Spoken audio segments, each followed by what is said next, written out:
Okay, UCF is here.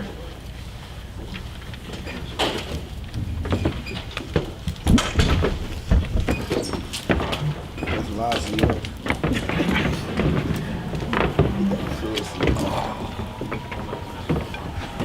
Where you want him? Should you introduce your players in?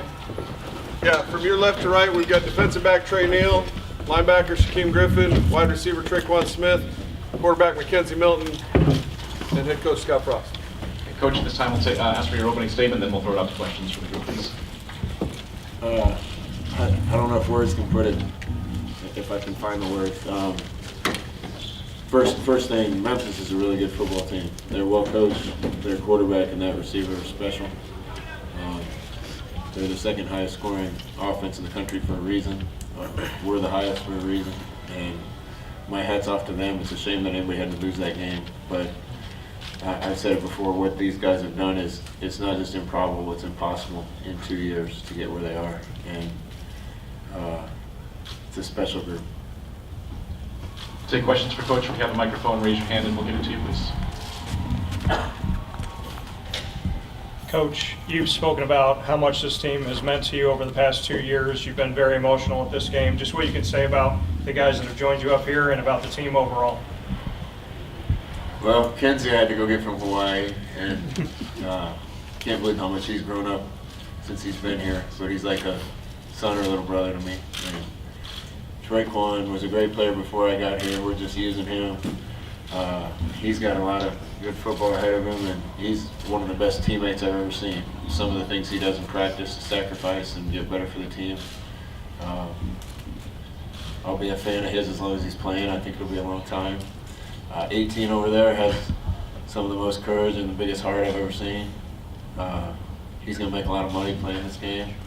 Can't wait to watch it. Trey, nice catch. Thanks.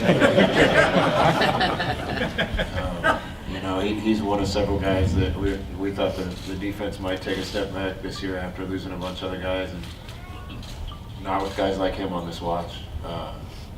These guys are special to me. Over here. Trey, if you could just walk us through what you saw in the last play there. We were just in man coverage, and we just tried to pressure him, and my dude blocked, so I just zoned off. And I saw the ball come to me, so I just jumped and grabbed it. I mean, there's nothing really else to it. Those guys got to the quarterback and made him panic, and I just had to execute when I could.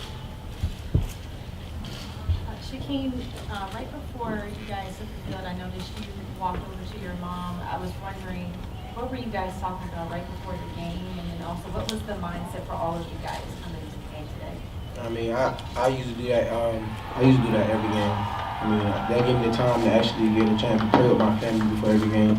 I mean, when my brother was here, that's all we did. We used to go to the end zone and pray, and he's not here for me to do that. So before every game, I always find my parents and my family, and we say a prayer before each game. And you know, I think that's the good luck charm for me to be able to, you know, still have that prayer with my family and still know that I have that support system that's going to be with me every single step of the way, from home games, away games, and we just being here with the fellas. I mean, support systems everywhere. Over in front, Mike. Scott, what was it like when you were hoisting that trophy, all the black and gold confetti was coming down, and just your emotions there? Yeah, I'll remember that a long time. I couldn't see anything because of confetti, but that's not my trophy, that's their trophy. It's a proud moment for me, but I wanted to get that trophy in these guys' hands as fast as I could. Have you told your guys what? No, I haven't talked to him yet, and I will. Right next to you, Mike. For Coach and Mackenzie, 3 turnovers to end the second quarter, and then going into the third quarter, you guys scored 3 straight touchdowns. Just talk about what happened in terms of the change there and the adjustments in halftime. Listen, the only time we got stopped in the first half, we stopped ourselves. We fumbled, and this kid hasn't made any bad decisions all year, so he was probably due for one. And their kids make plays. I was a little worried that the same thing was happening in reverse from the first game, that we were getting down there and turning it over in the red zone. That's how we won the last game. But this team's resilient, man. We've been through lightning delays and hurricanes and missed games and 12 straight weeks of games, and you know, these guys have answered the call and risen to the challenge every time that they've had an opportunity to. And we came back out and put some points up, and it was enough.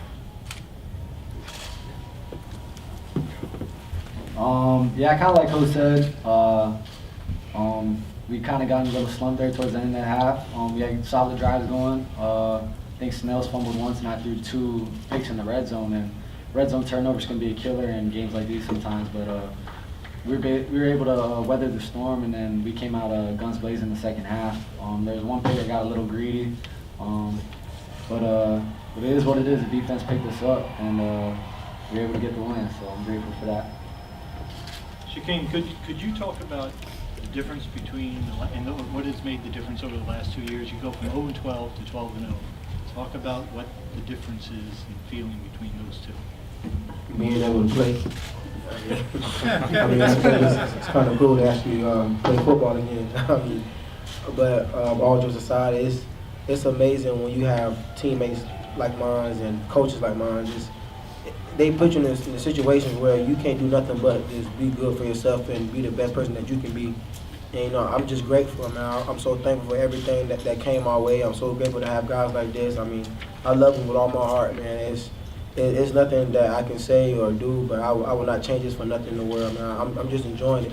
And, I mean, it finally hit me. I mean, I've been asked questions that haven't hit you yet, that we've been undefeated. I haven't hit me yet, that we made history. I think it hit me today once we won that game. I mean, I just let it all go, and, I mean, I can tell you it felt amazing. For Trey and Shaq, take me through that last possession of that overtime. You've got the lead. You know if you stop them, you're champions. What goes through your mindset here as you're playing that overtime system? I mean, I just told the big boys up front, I was just like, look, if there's a fumble, if there's a pick, just fall down. Don't do anything else. I mean, we call it bingo situation. We're up, we make a turnover, game's over. So, I mean, we just told them guys, they actually, Quan Burkett told us, he said, you know what, y'all boys, I love all of y'all. And, you know, that goes a long way, just thinking how much we love each other. And I think that's why we prevail, just the love that we have for each other and our coaches have for us and we have for the coaches. Yeah, and just to add on that, it's kind of crazy because Quan did say something about, you know, we was meant to be here. It was supposed to happen like this. It wouldn't be no other way. You wouldn't want it to be easy. You know, you're supposed to work for everything you want in the world, and you know that what it was today. And once he said that, we went back on the field. We knew that it wasn't gonna be easy. We knew it was gonna be, you know, adversity. But we had to take it upon ourselves, like, you know, let's fight through this. And you know, of course, it was tired. Of course, it was tough. But you know, we had to dig deep, not for myself, but we had to dig deep for each other. I mean, once you fight for something, once you fight for somebody, you know it can bring the best out of you. For all 4 you players, I guess, left to right, what has Coach Frost and the staff meant to you guys over these last 2 years? I mean, I think I speak for all these guys. He's taught us just how to love each other. And I mean, it's crazy how much hate in 0-12 that we had on this team. And some of these guys weren't here, but there was a lot of hate. And I think that was the first thing when he got here, we just worked on loving each other. And it's just crazy how far we've gotten just from strict love. I mean, guys are going to play, guys aren't going to play, but we all love each other. So we're going to do whatever we can for each other, and that's what I think got us over the top. I mean, he said it pretty good on that one, I'm not gonna lie. But yeah, I mean, when they first got here, I mean, obviously it was a lot of animosity between each other and the coaching staff that we had before. I mean, everybody was about themselves and trying to do what's best for them and do what's best for their future. And we got beside ourselves and we forgot what the importance of team is. And Coach Frost brought that back to us. I mean, it's been so long since we've seen it that we didn't know what it took to be a team, but he knew what it did. He knew what it took for us to be a team. You know, we did eventually with each other. We was told to, you know, just stay with somebody. You know, just go around, take the young guys under your wing and just hang out. You know, learn about them. Not only just with your position group, but learn how the offensive guys think. You know, see what they like to do, and that carries us a long way when. You know, it's not about position group and who your best friends are. It's about, you know, supporting each other as a family and, you know, being able to be there for each other no matter what it is, not only football, but life itself. I think they took all the good answers. But pretty much what them guys were saying, and like when Coach Frost, he came in here, You know, he basically built trust with everyone. He had a one-on-one meeting with everyone, trying to see how everybody was. And also with his team, he built the mentality where if you want to feel and you plan, don't be afraid to make mistakes, because usually on another team, you make mistakes, you know the coach is going to get on you. But not with Coach Frost. He going to love you and say, get back out there. You know, I know you can do it. I know you're capable of it. Yeah, kind of like the guy said. I think a lot of times in college football, guys get caught up in feeling pressure and stuff like that. But these coaching staff, Coach Frost especially, they just made everything so fun for us. I don't think playing 11, 12 straight weeks, that can be a grind at times. But I don't think there's a day we went out there not having fun, not loving on each other, not smiling, guys not flying around during practice. I think that's the biggest thing, just having fun with each other. And that comes a long way in a long season. Time for a couple more. Coach, I know you've used the term whale of a game before. These last 2 weeks have been 2 whales of a game. Can you just describe what the last 2 weeks have been like for you and this football team, and how you pulled out these 2 exhilarating wins in back-to-back weekends? Yeah, I think I say the same things over and over, so I apologize. Listen, this has been hard because, you know, these guys, they've been playing at a little bit of a disadvantage. We had that hurricane, and we didn't get to play Georgia Tech. I think that, you know, I got a lot of respect for that program, and these guys would have liked to play that game. But it wasn't the right decision, and you know, we basically had a 17-day stretch where we didn't play a football game. Then we had to come back out and play again against a really good team. Then we played 12 straight weeks. And even that last game, not this one, the one before, you know, we had an away game, had to come back and get ready in 6 days. That's hard. All right, there's a reason teams don't go undefeated.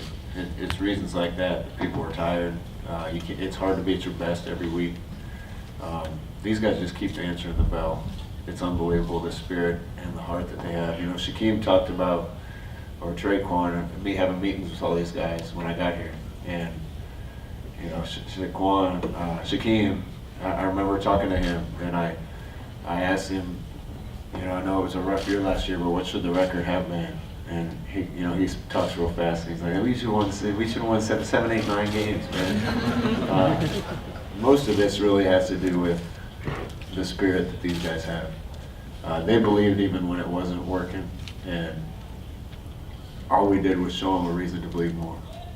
But what these guys have done is special. Trey, you guys have you had the first interception on the year. You also had the last interception on the year.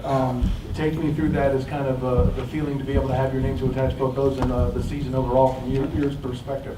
I mean, I don't really like the individual credit. I mean, this game was a long overtime game, and these guys all fought for it. It was just, you know, our Coach Chen's always talks about being in the right place at the right time, and I really took that to heart over this past 2 years that he's taught me, and I just knew if I do my job, then eventually the plays come to me, and I did my job, so that's why I made the play. Anybody else in there would have did their job, they would have made the same play. So, I mean, I believe in these guys, and I know they believe in me. Question for all the players. Early in the season, you got the position coaches back there dancing, you know, and doing things in the locker room, and now you guys are undefeated. I've asked coaches all season, have you got coach to get to start dancing in the locker room yet? I was gonna dance today, but I was sitting on the side trying not to cry. So I did a stage dive type of thing today. Listen, this has been fun. This game was fun. Last game was fun. This season's been fun, and it's been the best year of my life. Obviously, there's another game to be played. Hopefully, New Year's Day. We'll find out tomorrow. But, gentlemen, what does it mean to kind of get another opportunity for that national stage and show them what UCF has to offer for the kids? From my perspective, it means a lot because I get to go out there and play one more game with my brothers. You know, the team's never going to be the same, you know, as this year. You know, we just got to take advantage and play with the people we love one more time. And I'm thankful for the opportunity that we get to play another game before everybody, you know, separate or go out their different ways. I'm just ready to take a break. I mean, that's all I got to say. Okay, we'll take a couple more. Just one in the back here. Scott, I know that this has been an agonizing week for you. I love your players here. There's always the pull home. Many reports this afternoon. Have you coached your final game here at UCF? I'm going to talk to the team first. You know, the hard thing about all this is they should give you time after the season to make decisions, and they don't. You know, these things happen at the wrong time. And the one thing I wasn't going to do is sacrifice my commitment to this team. So I've been game planning, I've been coaching, doing the best that I can for these guys, and then decisions land on you. And they're hard decisions. You know, I love this community. I love UCF. I love Orlando. No matter what I do, I'm probably going to retire here.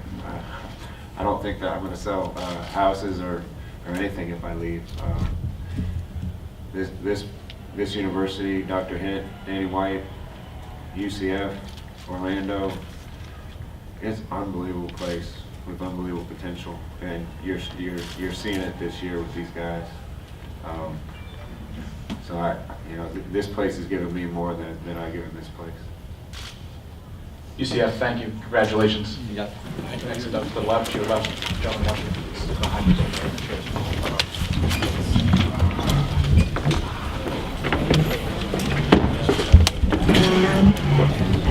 there.